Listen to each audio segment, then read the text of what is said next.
बादशाह हो या मालिक, रोहित हम सलामी नहीं करते। हम महाकाल भक्त हैं। हसीना हो या पैसा, हम गुलामी नहीं करते। बोले शंकर भगवान की।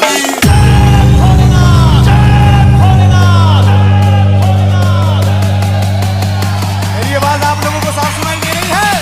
दे रही है तो दोनों हाथ ऊपर कीजिएगा। ये बात। हर हर महादेव, हर हर महादेव। डीजे रोहित रॉक राज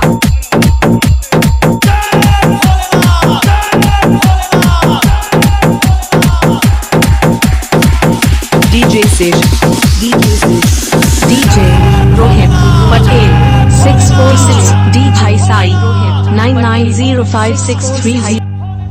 खौफ है जिनके नामों में, वो नापते नहीं पैमानों में। संभव है चलाना नाम, तो बेटा दम होना चाहिए कारनामों में। डीजे हो रहा है काशी। रोहित रॉक राज और बाबा भोलेनाथ की।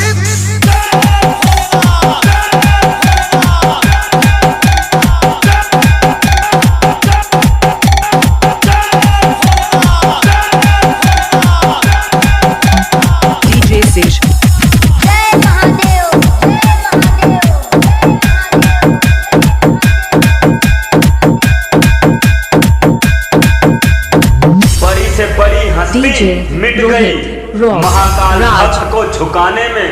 बेटा तू कोशिश मत करना, तेरी उम्र गुजर जाएगी मुझे हराने में।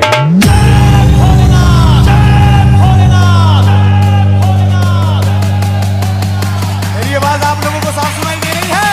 दे रही है तो दोनों हाथ ऊपर कीजिएगा। ये बात। डीजे रोहित रॉक राज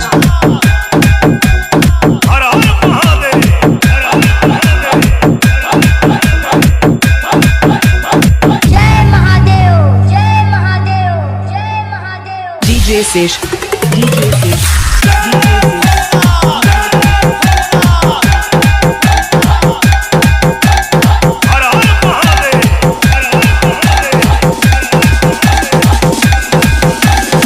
पत्थर को पीस कर कभी मैदा नहीं होता, और जो महाकाल भक्त को हरा दे ऐसा कोई माई का लाल पैदा नहीं होता। डीजे रोहित रॉक राज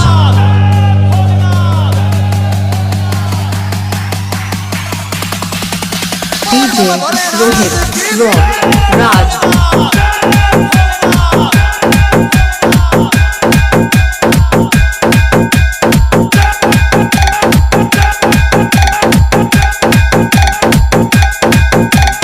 हर हर महादेव, हर हर महादेव, हर हर महादेव।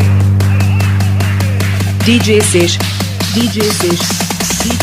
समुंदर की तरह है महाकाल भक्त की पहचान। ऊपर से खामोश, अंदर से तूफान। हर हर महादेव, हर हर महादेव, हर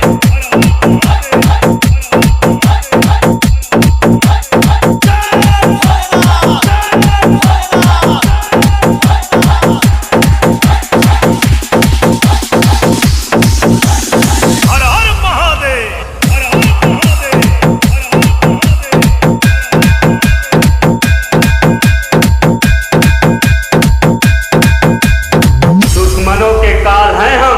तभी तो महाकाल भक्त हैं हम। जय महाकाल।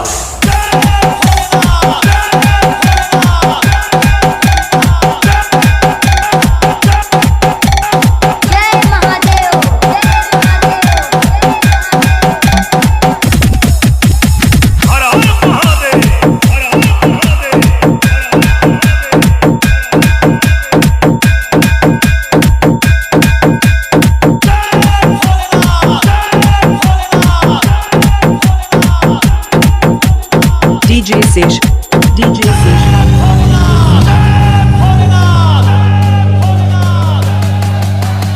मेरी आवाज आप लोगों को साफ सुनाई दे रही है? दे रही है तो दोनों हाथ ऊपर कीजिएगा। ये बात।